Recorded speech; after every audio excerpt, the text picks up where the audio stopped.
Hi, I'm Mengseki Magyar, and I'm here with David Sakura. David's tonight, he's having a speech at the Sandwich Public Library, so today we got a time to have a little conversation with him. Thanks for joining us today. My pleasure. So David, if you wanted to give a little background about you and a little bit about your history and why you're at Sandwich Public Library today. Well, where to begin? I'm actually born in the Pacific Northwest in Seattle, Washington in 1936 in the middle of the Depression. And before the war, I grew up in a small logging town, a lumber mill town, where my father and his brothers worked in the mill. And after Pearl Harbor, we were interned at an assembly center 10 miles down the road from our house, and ultimately moved to a permanent detention camp in southern Idaho. It's called Minidoka, which is now a national monument. We left Minidoka in 1944 and moved, sponsored by the American Baptist Mission Group, Home Mission Group, and moved to Wisconsin. And I grew up in Milwaukee, Wisconsin, attended 4th grade all the way through high school, then went on to college, and then graduate school, and finally moved to Boston on a postdoc, and pursued a career in academia, and then left Harvard and ventured out into the private sector. And in my last 20 years, I worked as an investment banker for a Dutch bank. Wow. So I've had a somewhat checkered career, to say the least. I mean, it seems very, not to say it's normal later on, but for what you've experienced early on in your childhood, you managed to make it work very well, it seems like. I guess a big part of why I wanted to speak with you privately, I mean, to just grow up as a Japanese American for myself was an interesting experience, especially in a place like Cape Cod, Right. primarily Caucasian. But for you, I mean, if you want to talk about a little bit, I mean, it was a long time ago, but being a minority and being in a country where you're put in those places back in your internment. Well, I think you're right. Asian Americans are a small minority in this country. I live in New Hampshire, where the Asian population is less than 1%. Right. In fact, I moved from Arlington, Massachusetts, retired, and moved to Thornton, New Hampshire, population about 1,800, and there was one other Asian person in Thornton, and when I moved in, Thornton had the honor of being the fastest growing Asian population in the United States. Wow. It doubled in 1 year. It doubled in 1 year. From 1 to 2. Oh. No, but seriously, it is different growing up in a Caucasian society. As like yourself, you rarely look at yourself in the mirror. So I consider myself Caucasian, although I look Asian, but I speak without an accent, like yourself. And there were times in the past when people would come up to me and ask me, when did you arrive in this country? At first I was really incensed when I was much younger, but I'm less sensitive about that now. And now, because Asians are so ingrained into our culture, no one ever comes up to me now and asks, when did you arrive, and Right. you know, fresh off the boat, if you will. So I think the attitudes towards Asians have changed dramatically. But I'm saddened by what happened during the war because of the mass hysteria that was prevalent at the beginning of World War II towards Japanese, and saddened that our government didn't protect us. But that's a whole different story. But as you know, Japanese are very resilient. We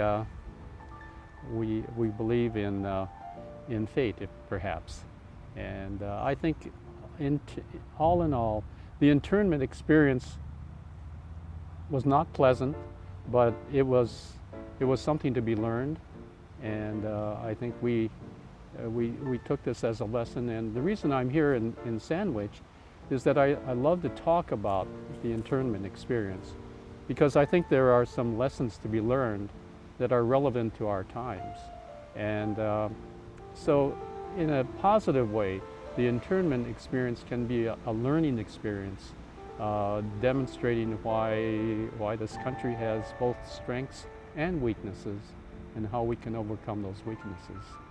Well, I think it's I mean, it's kind of ironic now with the upcoming election, with a lot of things being said, that different minority groups are kind of placed in the place that Japanese were back in the day. Right. And it's almost more important now than ever to really speak on these issues. Right, yeah. Is that something that's influencing kind of these talks and traveling? Well, it is and it isn't. I don't like to get too political, but there's a segment in my presentation where I recently spoke to a very elderly gentleman who was a teenager living in Eatonville, the town that we lived in, and he noticed that there was a series of buses lined up in the town center, and a number of Japanese were being loaded onto the buses. So he ran down and asked a soldier, an armed soldier, what was going on. And the soldier barked at him and said, "It's none of your business, move on."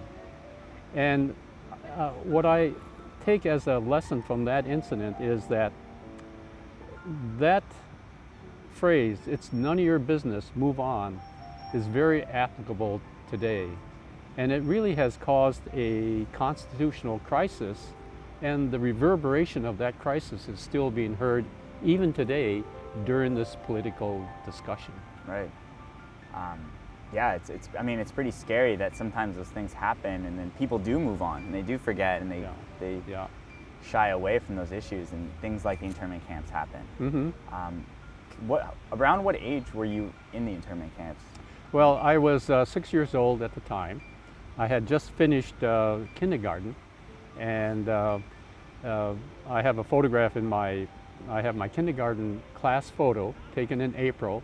In May of 1942, I was then interned in the assembly camp in Puyallup, Washington. So, and then how long were you there? So you were in Washington and then you moved to Minidoka. Yeah, in Minidoka in the fall of 1942, and we left in the summer of 1944. So we were there about 2 years in the camps. And it's hard to even gauge what it was like. I mean, was it sort of a community, were people really bonding together in the camps, trying to stay strong, or was there? It's difficult for me to understand what happened at that level.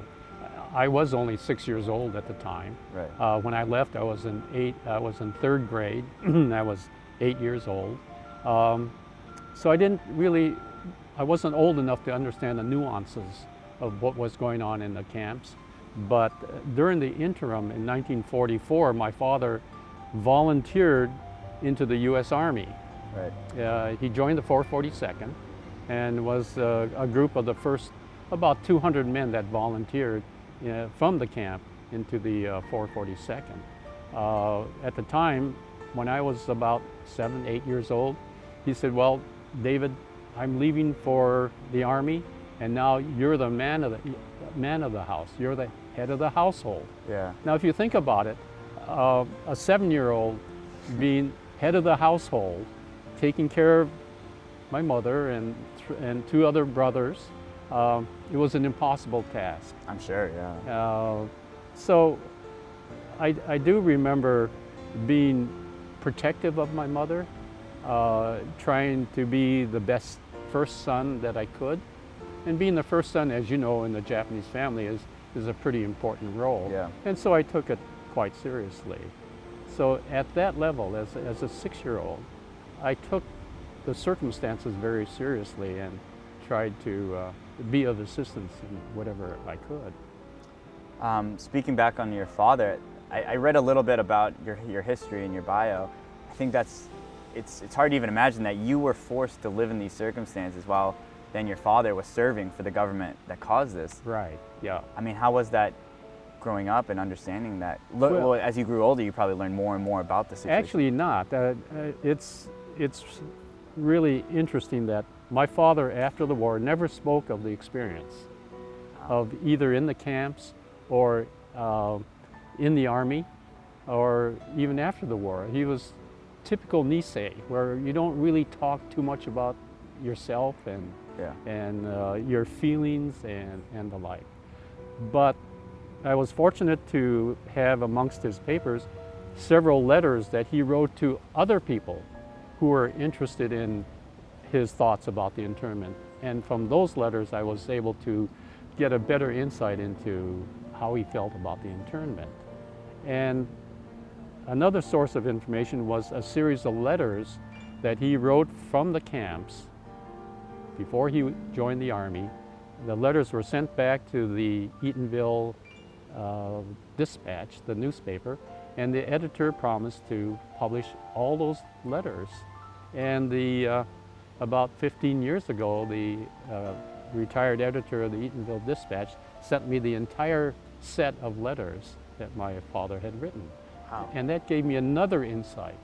So even though my father never spoke to me directly about the internment, I was able to gain a better understanding of how he felt about the internment. When were you able to read all these letters?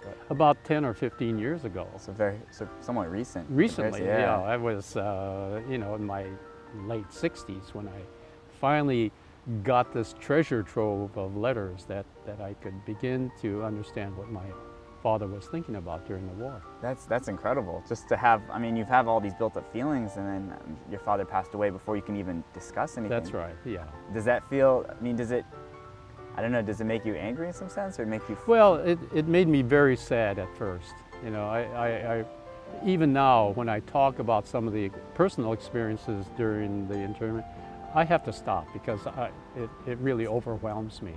But now I feel comfortable talking about what happened to the family, my father's attitude toward the war, attitude toward the internment.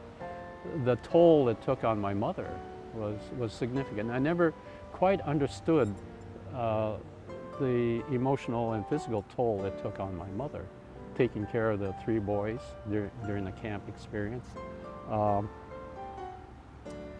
I've incorporated some movies, home movies. I've heard some 8mm. 8mm film, digitized, using iMovie as a software package, and linked it to my PowerPoint presentation. Wow. And what was really interesting is that I could see my mother as a young mother in her late 20s, early 30s, and she was nothing like that after the war. Really? Something was taken out of her.